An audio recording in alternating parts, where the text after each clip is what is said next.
Good morning guys.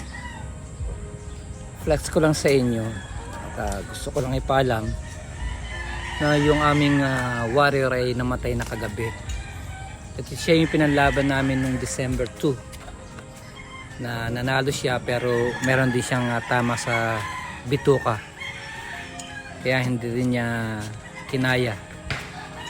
Pero guys, 3 times winner po yung ating warrior.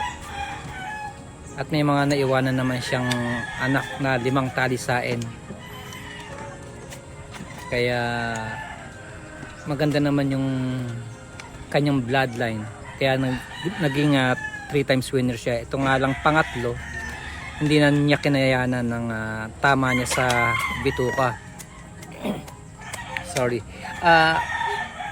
Ganito po kami dito sa aming game yard. Hindi po kami kumakain ng sarili naming manok.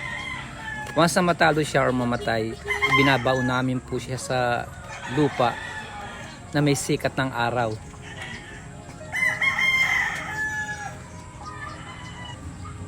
Tapos po ayan po, nakikita naman ninyo, tinatanggal na ni Kuya yung kanyang benda bago ibaon sa lupa.